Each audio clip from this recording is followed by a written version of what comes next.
Pascal Siakam has just been traded to the Indiana Pacers. Wow. Let's unpack this trade before I go into my spiel, man. So the Indiana Pacers send Bruce Brown and Jordan Nwora and 3 first-round picks, which is very risky because this player in Pascal Siakam is not 100% guaranteed to re-sign with you guys this summer because he's going to be a free agent. So this is very risky to send 3 first-rounders in this deal. But, you know what I'm saying, they wanted to have an all-in type of thing for this trade. So I guess they went all in. The New Orleans will also be a third team in the deal, sending Kira Lewis to the Raptors. Then you come up here, and it says Indiana is sending 2024 first rounders. So this upcoming draft, 2 first rounders and a 2026 first round to the Toronto Raptors. New Orleans sends a second round pick to Indiana, and the pick that Indiana is going to get is a 2024 second round pick, which is this upcoming draft. So they get a pick back along with Pascal Siakam. Now, on to my spiel.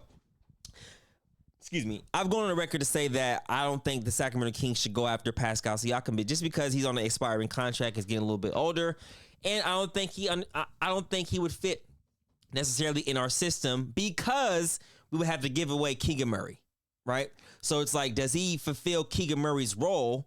You know what I'm saying, playing off the ball without having the ball primarily in his hands, because we play through De'Aaron Fox and Sabonis. But like I said, some people might debate me on that, saying Pascal would have helped, and he might have helped. Who knows? Like I said, at the end of the day, it's my opinion. But the last thing I want to see is Pascal Siakam go to a team like Indiana. The Indiana Pacers is a perfect fit for Pascal Siakam. When they first happened, I said, damn, does that really move the needle for them? And I really started thinking about it. The Indiana Pacers have been winning games at a good rate and playing very good basketball, and they're the number 1 offense in the league without a legit isolation player behind Tyrese Haliburton. Think about that.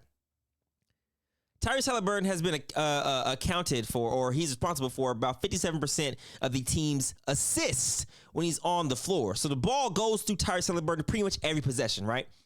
Now imagine adding an ISO player to the mix. Pascal Siakam is one of the best ISO players in the league, right? You add that player to this current Indiana Pacers team, it's scary for multiple reasons. Now you have a pick and roll with Pascal and Miles Turner, who's a who's a stretch 5, right? You have Tyrese Haliburton and a Miles Turner. You can even have Tyrese Haliburton and the Pascal Siakam pick and pop. The amount of options that the Indiana Pacers now have is insane. And all you lost was Bruce Brown, who was a huge glue guy for an NBA championship team last season, but you gain a great ISO player in Pascal Siakam. For this system, for what they needed, this very well may move the needle in the Eastern Conference, right? Now, let's go over his stats real quick. Pascal Siakam is averaging 22 points a game, 6 rebounds, and 5 assists, 52% from the field. So he's pretty efficient there. And then also one thing that stands out to me as well is, where is it at? He's actually shooting pretty solid from the free throw line, 75%, right? His 3-point percentage before the trade happened, weeks before, was about 29%. He's been shooting actually pretty well from the 3-point line in the past weeks. So if what you're telling me is this, that the Indiana Pacers get Pascal Siakam, who is becoming a better shooter in front of our eyes more consistently, the Indiana Pacers are going to be a force to be reckoned with, man.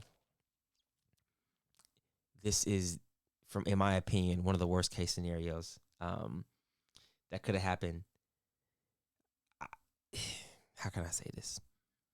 I feel like he wouldn't have wanted to stay in Sacramento. So giving up Keegan Murray in first round picks would have been stupid because he would have left in free agency. So we would have literally gotten nothing in return, but besides a rental. But him going to Indiana, and if he happens to stay long term with a young Tyrese Haliburton and a Miles Turner, that can be a scary tandem, a very scary tandem. Now it's going to take a few weeks for them to see what their team looks like together, see if they gel. I mean, see what works, see what doesn't work, right? Kind of like the Los Angeles Clippers with the James Harden trade. But man, on paper, it may not move needles like you think it will, but they just got a game changer to the Indiana Pacers. And I had to take my feelings out of it at first and really understand what just happened as a Sacramento Kings fan, like I said. Had he came to Sacramento, I probably would have been a little skeptical as well, but then the more research I would have done and the more feelings I would have took out of it, I probably would have liked the trade too. So the Indiana Pacers, man, for you Indiana Pacers fans out there, you guys have just hit the mini lotto if he decides to stay in free agency, because you guys have the money to do so, to keep him there. So this is going to be a very interesting in the season, man. What moves are the Sacramento Kings going to make? I don't freaking know. OG gone. Pascal gone. Who else can we get? Legitimately. Who else? Trade deadline is in a few weeks here, and we haven't really made no even thought of making a big move.